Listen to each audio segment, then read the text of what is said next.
Word to the cloud. Okay.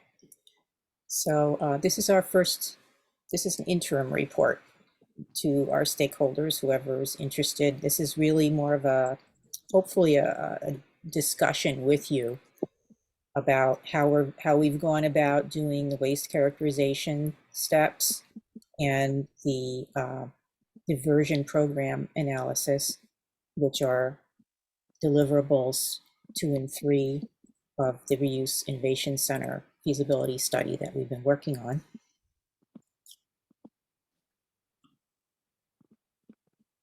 This is an overall view of the timeline for the whole project.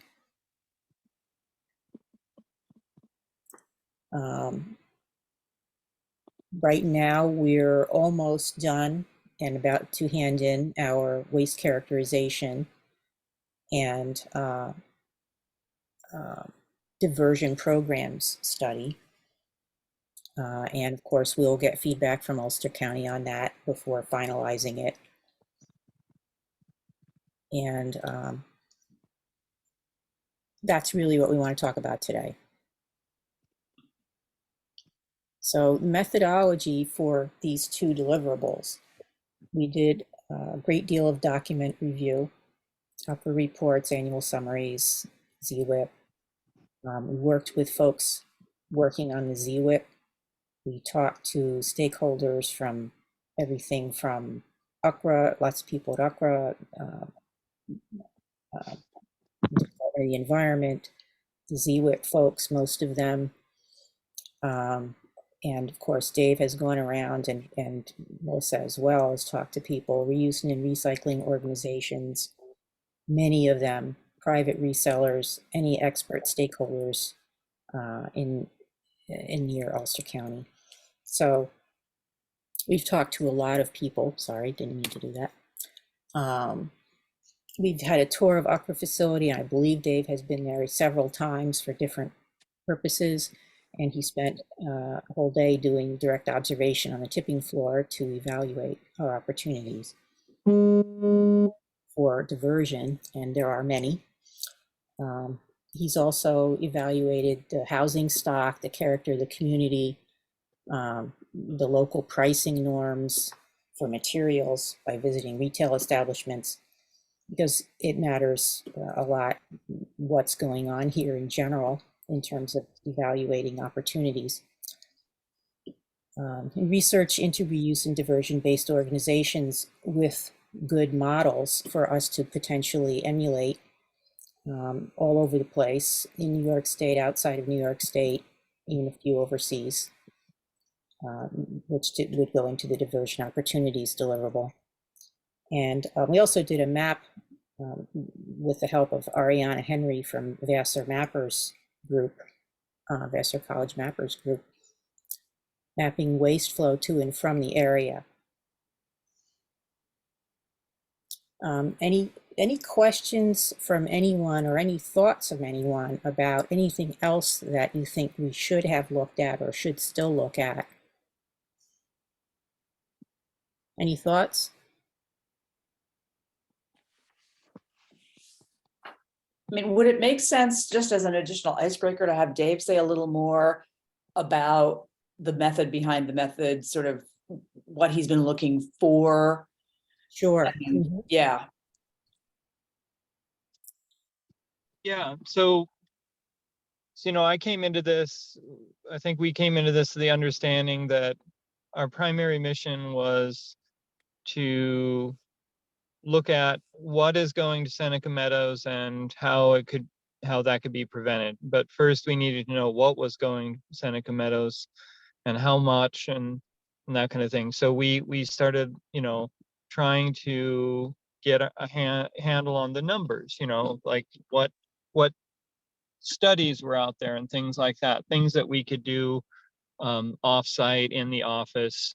And then when I visited Kingston twice, the idea was to get an idea of what I think I was trying to get more of an idea of where things were coming from, what kind of activity was going on, how did it compare to other communities where we have a reuse innovation center. We have 7 reuse innovation center efforts going on in 7 different cities. And so that's why we have something to compare to, right? Where it's all about comparisons and saying what works here and what doesn't work there. And we have 171 reuse businesses that we've helped on 44 states and 4 provinces. So we have a lot of data, a lot of business plans in my head, you might say. And we're always, doing those comparisons and seeing what makes sense. And to do that, you have to collect as much information as you can. So I try to gather information. So like they pointed out in the past that I was rushing around like a crazy person trying to get to as many places as I could. Now, I don't want to just look at numbers. I want to look deep. When I do look at numbers, I want to get as much out of those numbers as I can. I want to look for trends, and I want to look at what numbers are missing. But also, I want to see the materials. Like this isn't about like an architect or a builder who's looking at architectural plans. It's all just lines on a paper, and they try to in their head they form it into a building. But in our case, we can't just look at numbers and determine whether something is reusable. We have to physically observe it.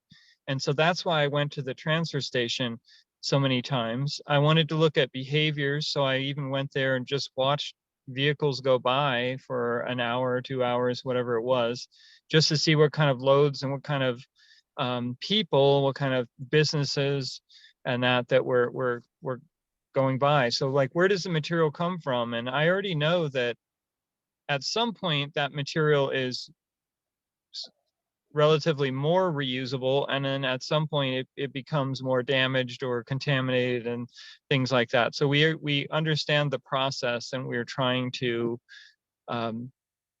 affect change. Like, is there something that can be done at the transfer station? Is there something that can be done before the transfer station? And so those are some of the things. It was all about data collection. Okay, thanks, Dave. Any questions or thoughts from folks about, anything else you think it's important for us to consider? Have you talked to repair cafe organizers? We sure have. We have plenty of information on that, and we actually have someone working for us, Susie, who is our coordinator. She supports all of the repair cafes, helps them communicate, helps them work together, helps set up new ones. So we Yeah. have a lot of info on that, and Yeah, they in fact. do a great job. Yeah, because we host the whole program, we asked them for what were the most often fixed items, and we got amazingly meticulous data from one cafe, and then anecdotal observations from 8 or 9 others. And we asked them their thoughts about how volunteer repair cafe and repair businesses fit, and kind of just intelligence about the ecosystem of the repair world, and how we could support existing repair businesses in this effort.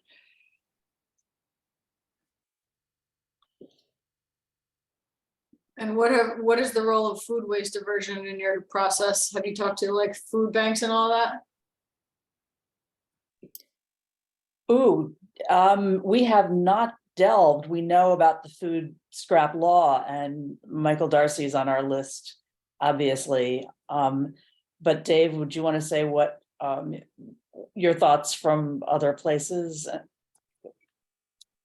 Well, one point is that early on we were told to deprioritize organics because it was something that they didn't want to spend our limited time on organics. So they said that they had processes in place for dealing with that, and so it wasn't something that we were asked to do as part of the Reuse Innovation Center model. And I think that it is a natural extension of the Reuse Innovation Center. It could be extended into that. As in other communities, it's not really either, because it's something that is usually like a standalone, compared to being in a facility with building materials and things like that. It's not commonly co-located, but it could be beside that. So in Wisconsin,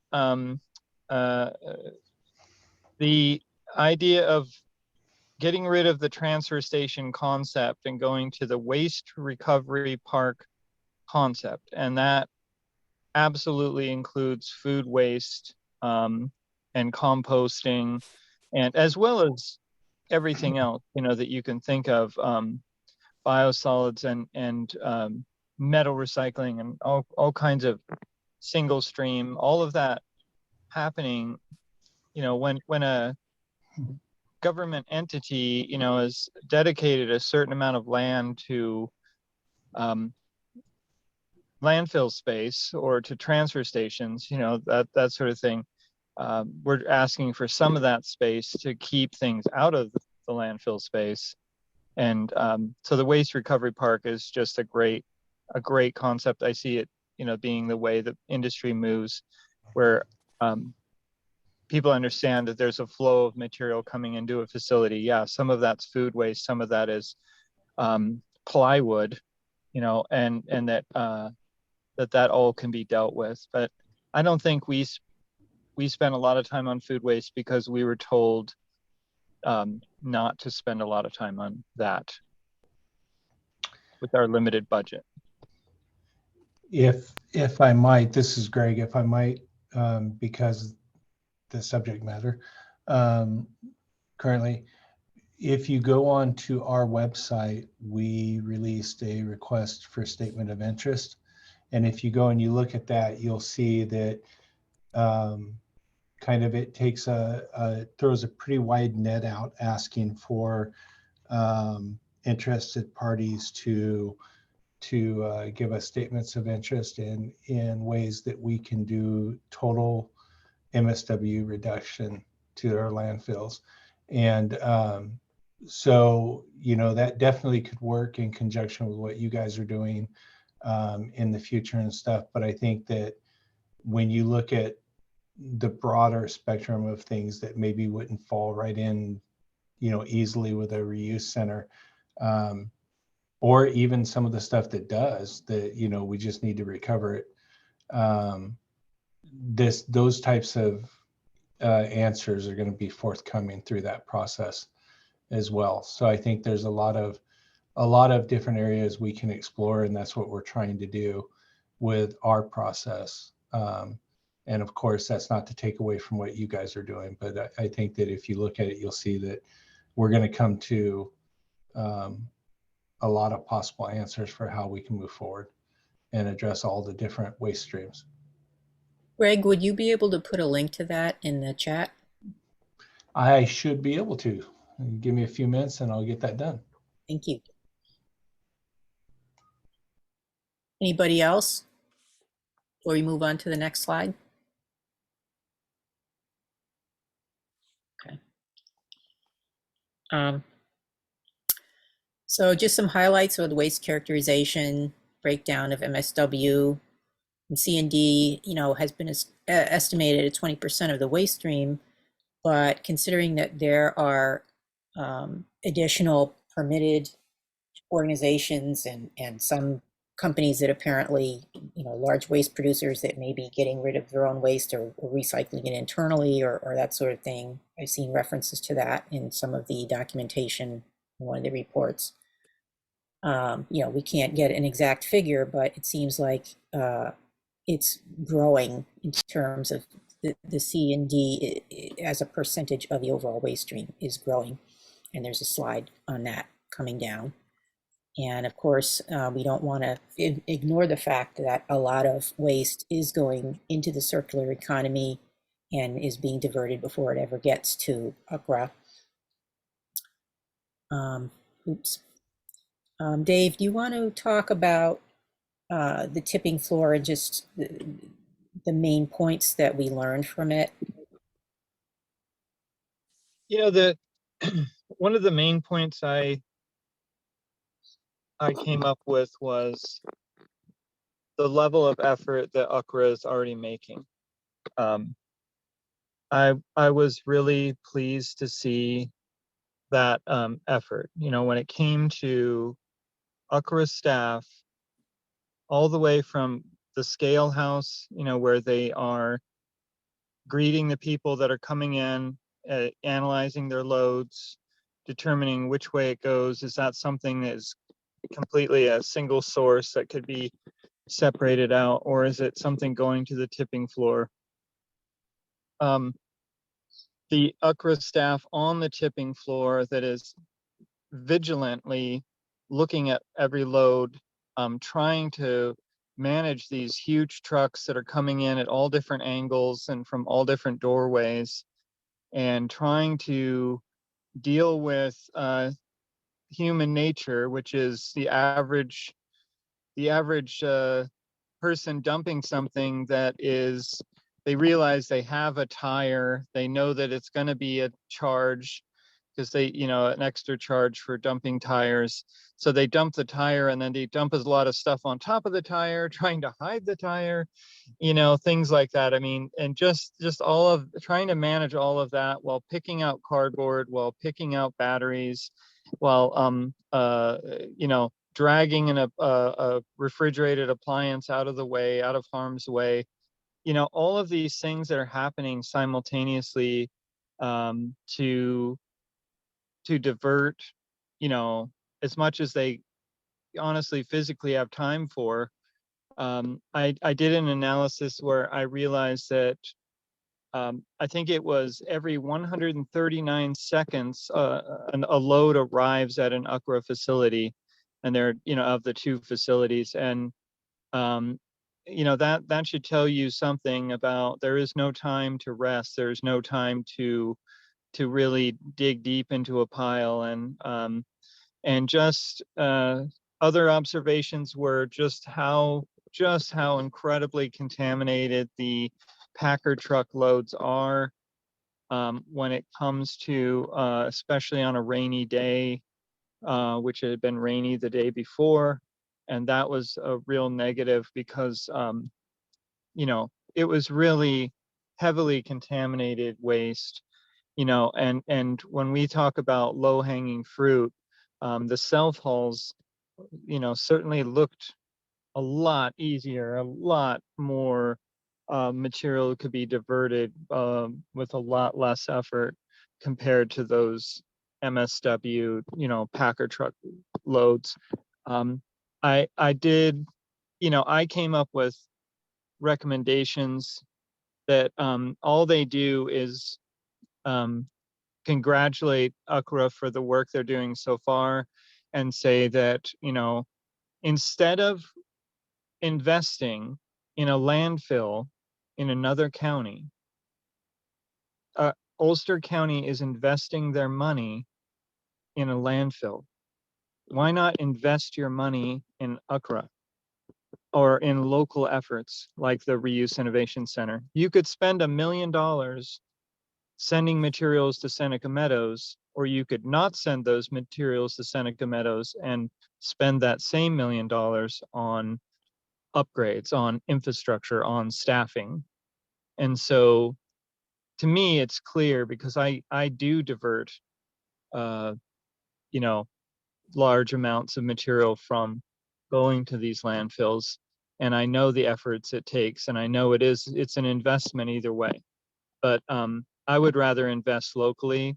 And so those are some of the things that we noticed. Any questions for Dave? Or on this slide? And we mentioned that, I'm sorry, go ahead.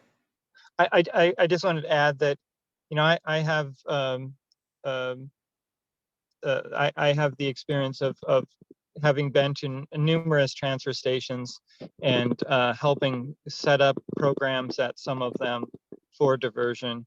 And I think, you know, part of that is seeing the level of effort that's already going on and seeing the level of effort that is not going on in other facilities, you know, where you can see the lack of effort in other facilities where it's really all about shoving stuff through the system at the highest rate with the least cost. And so that's why I, you know, would um, encourage them to continue their efforts. And I think we can enable them to do even more if we invest in them.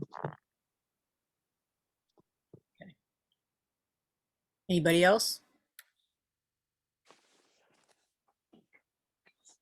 Okay, time to move on. Just a trend that we identified from our review of information that the materials that in tons sent to Seneca Meadows is trending upwards each year. And C&D is increasing, although I think we found out we don't have all of the 2022 information yet. I think C&D went down, correct me if I'm wrong, Dave. But in order for us to really, we're still parsing it in order to accurately compare it with previous years. Yeah, I think we were told it went down, and one reason that's possible is that loads as they came into the facility and were classified by tipping floor staff, you know, they were reporting instead of reporting a load as either MSW or C&D, they were, I believe, allowed to classify them as a mix of one or the other or both, so that you have maybe more, maybe MSW is better represented now than it was in the past. So there may not be any change really in C&D. It's just that it's being classified more, they're, you know, more accurately, I guess. Right. All right, and so Julie's asking in the chat, did we factor in population growth? So this figure on here is the total, oops, sorry, is the overall C&D rather than as a percentage of population. But yes, we did look at the population changes, and I have those. Well, I mean, I generally have those numbers if you want. yeah, if you want to talk about those, Dave. So, so Julie, we saw a population decrease over a couple of years, and waste was increasing during a population decrease. But generally, over the period of the study, which is essentially, you know, 2018 on, we gathered what data we could. There were some definite, you know, holes in some of the data we were able to collect, but there was a small population increase. I think it was 2.5% or something like that, but the waste increased more like 15% over that same period. So there was an increase in population, so we expected an increase in waste, but the waste was far in excess of the population growth.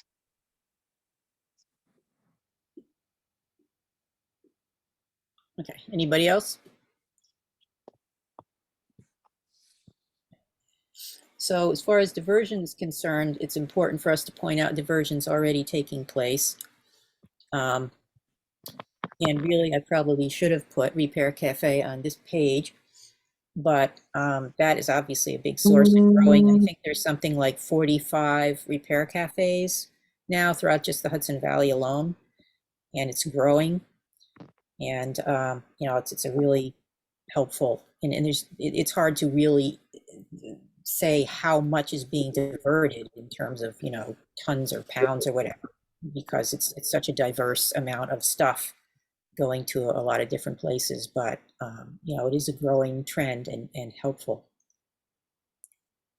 And these are just some examples of what's going on out there that's already happening.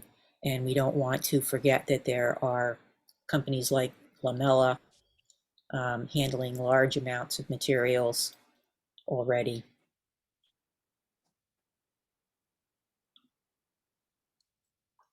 And this is another view of diversion that's already going on locally. And this is just a few. And we did, in our analysis of diversion opportunities,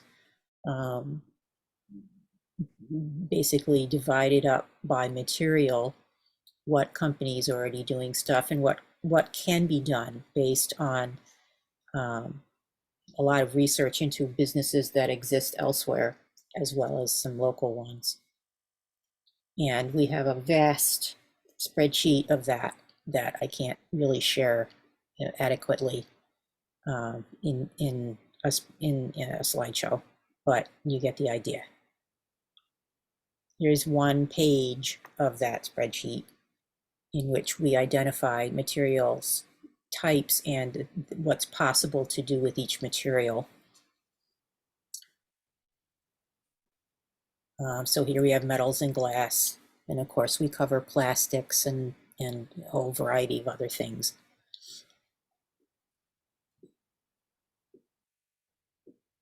Any thoughts or questions so far on any of this?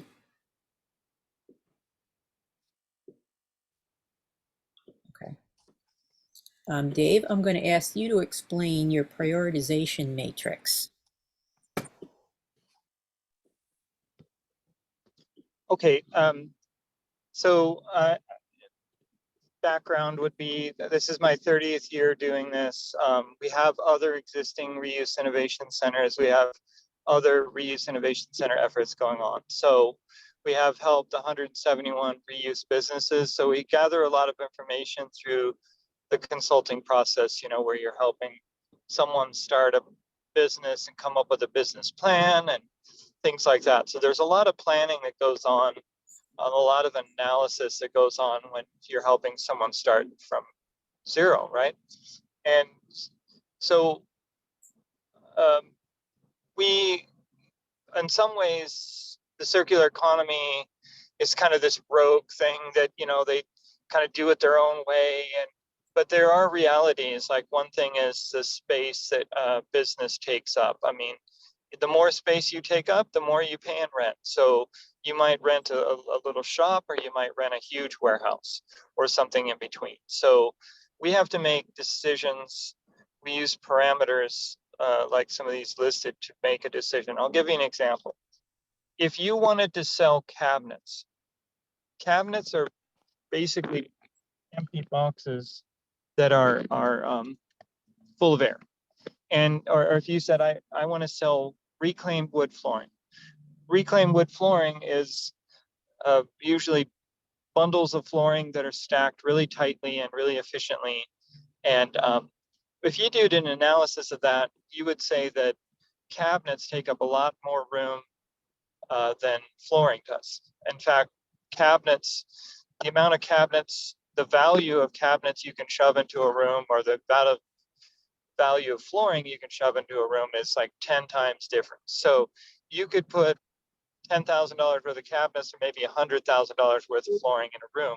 And why that's important, because you're paying for that room. And so you have to account for that. And so, but we're also looking at not just like how much room do we have for something, and how much is it worth, but how long is it going to sit in that room? If I had a flooring, and it never sells, then it takes up more than its share of room. If I have a cabinet, it takes up a lot of room, but it's only there for an hour, then that's another parameter, right? So we look at those different things when we're looking at what kind of materials, whether it's books or clothing or furniture. There are other parameters, like, does something need to be repaired?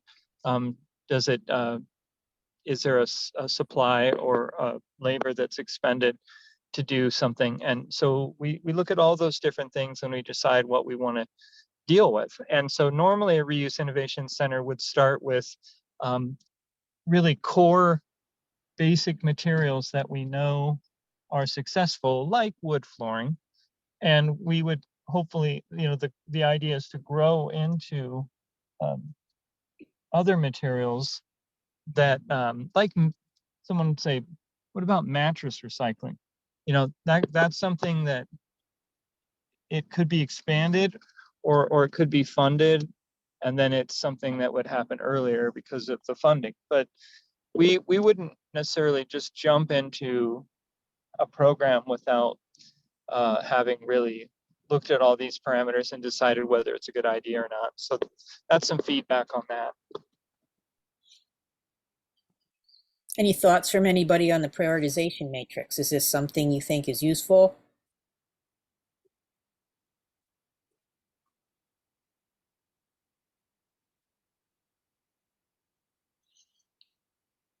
I think a prior part of the matrix should also be if there are other folks in the area already doing these things. So if there's already a business that is established that is focused specifically on X, one of these things, then that might change the priority. I would think it would change the priority for your business model. Yeah, that's definitely a factor. Thank you. That's definitely a factor that we'd want to take into account if somebody's thinking about starting a new business, who else is doing it?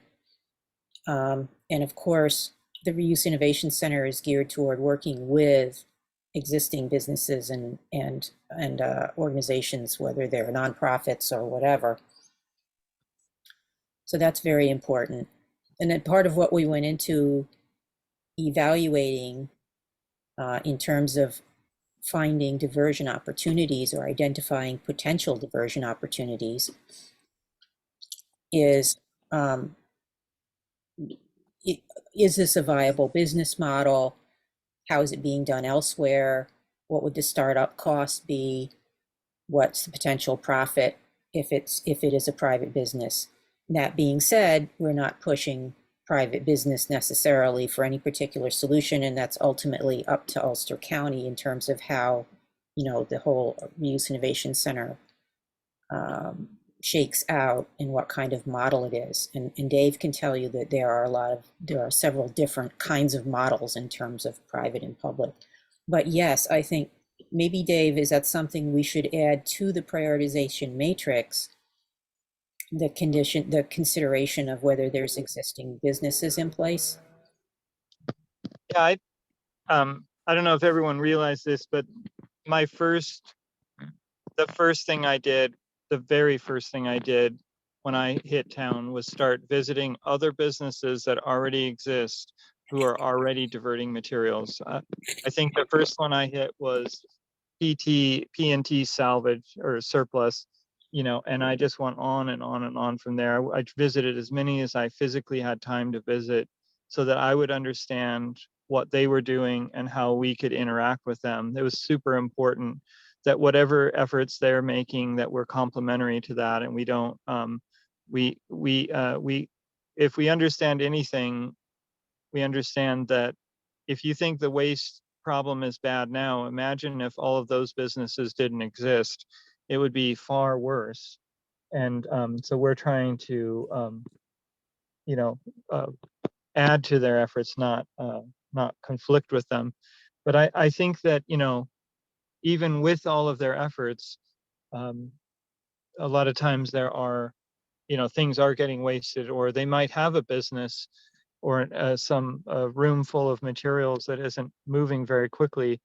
And so, you know, so the Reuse Innovation Center is a giant networking opportunity, you know, where we work together and we solve problems, and we work cooperatively, we work synergistically with other businesses that are you know, part of the Reuse Innovation Center network, you know, or group. And so that's already, you know, pre-programmed in to make sure we're working with other groups. The other thing I'll say is the Reuse Innovation Centers in other communities are designed to seek out waste, target waste, and then solve problems. And, you know, and that can be materials that are more streamlined, more straightforward, or it could be materials that are harder to save, harder to divert. And so that's absolutely part of it. The innovation part of the name is actually referring to the fact that we are not going to just go with mainstream things that people are already doing. We are targeting things that everyone else currently is missing. So that's critical. Yeah, and one of the factors that we are documenting in our diversion opportunities for that uh, deliverable is, is this particular potential business model or use of materials something that is experimental, or is it something, brand new, or is it something that's a well-established kind of business?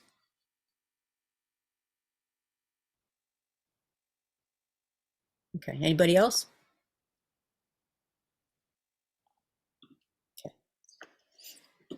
So actually, Melissa, do you have any comments, or anything you think we have missed?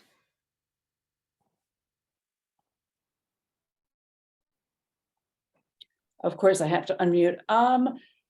Not so much. I think you're giving us a good sense of how we're looking broadly and then going deeply and trying to be as objective as possible without kind of getting into pseudoscience. I mean, we've had internal discussions, for example, about, how do we think about the embodied carbon in some kind of material?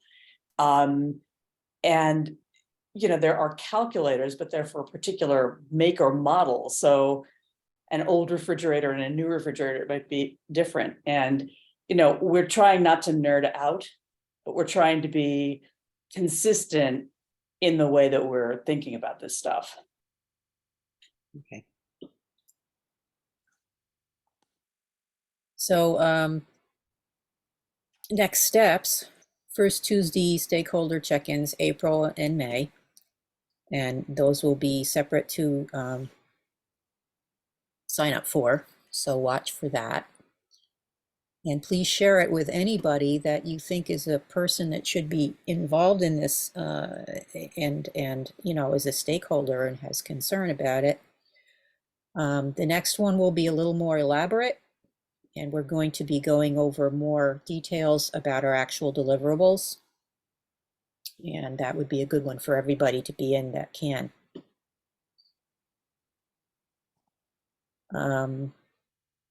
Melissa, do you want to talk about that briefing?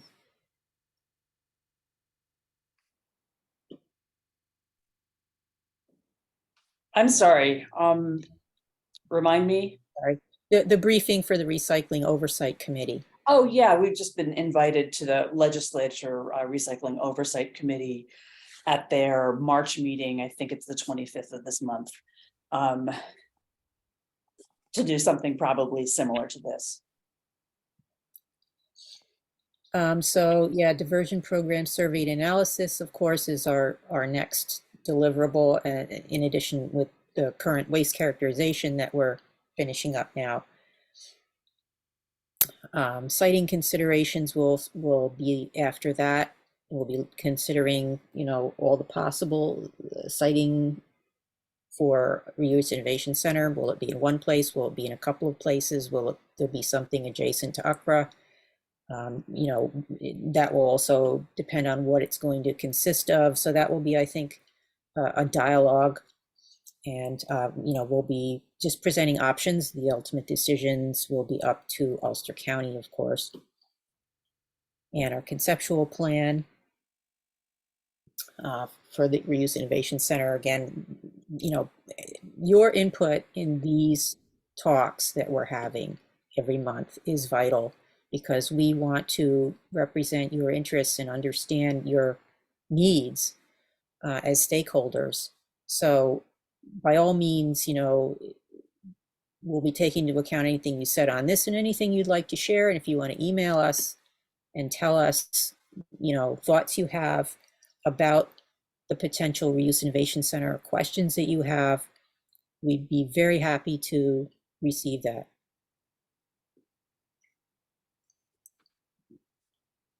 And obviously, as Dave mentioned, Reuse Innovation Center idea is a networking, sharing, complementary organization and business type of entity. And, we'd love to hear about it if anybody has people we should reach out to on business ideas. And stakeholder engagement, that's going to be, a monthly thing for the next couple of months. Oh, and let me chime in, because I just Sure. remembered it. We do have a survey on our website, sustainhv.org. If you haven't put your thoughts up there, and we have been starting to reach out not just to kind of reuse and waste management kind of stakeholders, but really to get the broadest possible sense, like Dave said, of entrepreneurs and even investors and commercial real estate people, just anybody who could be part of the business side of this thing. And we've talked to a lot, but we know there's more. And ideally, we could take, what we want to do is include the results of that survey in formulating our conceptual plan. So if you haven't filled out that survey already, there was a link to it in the very first invite to the February presentation that we did. And we can share it with everybody who's on here. Then please do fill out that survey. And then, of course, there'll be a final report at the end. Any thoughts or questions on any of that?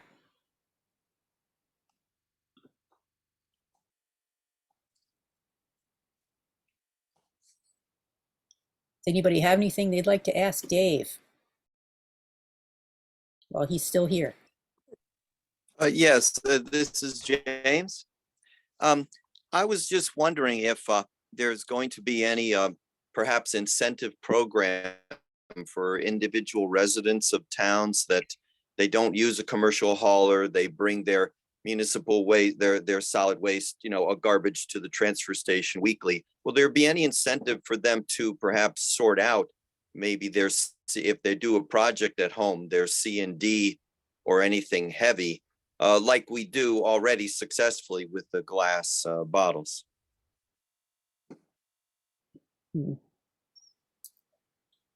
Is this a Greg question, perhaps?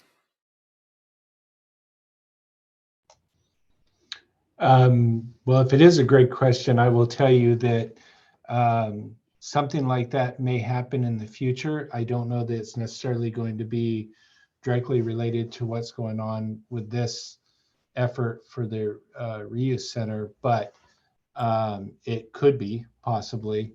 One of the challenges we have with C&D at the transfer sites, the towns, is that there is a law that the state has that does not allow us to haul commercial waste from those facilities. So a problem that we ran into once they made that law was that C&D obviously can come from contractors or from somebody who did a small remodeling job on their own in their house. And being able to prove that and distinguish that when you're hauling it can sometimes be a little bit challenging. And I know that we did have some contractors that were actually delivering C&D to some of the towns' transfer sites, and there was an issue with that, putting us out of compliance with that law. So we had to back away from that a little bit. So it's something that I'm looking at and we definitely are discussing, but I don't have a solution for at this time. So we'll see where we go with that. And certainly with we'll see what comes out of the final analysis here with the Reuse Innovation Center and how maybe that might open a door and allow us to identify some very specific items or something that then we could prove are not necessarily commercial. Hope that answers the question. It's the best I got right now. So. Thanks, Greg. Thank you. It sounds like a work in progress. Thank you. And I also see that Melissa has put the survey, the link to the survey on our website in the chat. So again, if you have not done that, please do so. Any other thoughts? What do you guys think of what we're doing? Tim, what do you think? I think it sounds good. Seems like you're right on track. Thank you. And thank you. What do you think, Julie? Any concluding thoughts? I'm just glad to follow the process. You know, any role that the city of Kingston can play, we're ready and eager to participate in whatever comes out of this. So I'm glad to see that it's happening. Yeah, well, if you could do the survey and let us know what's important to you, what's most important to you, we'd love to know any details. Great, thanks. I gotta hop off, but thanks so much. Thank you. So I guess that wraps this up. Thanks, everybody, for coming. Please share with your friends and let us know if you can come to the next one. There will be a registration link that goes out. Thank you guys for your efforts. Thanks. Thanks, Dave. Take care. Yeah, thanks, guys. And thanks, Melissa. Thank you for hosting. Thank you. Thanks a lot. Bye-bye.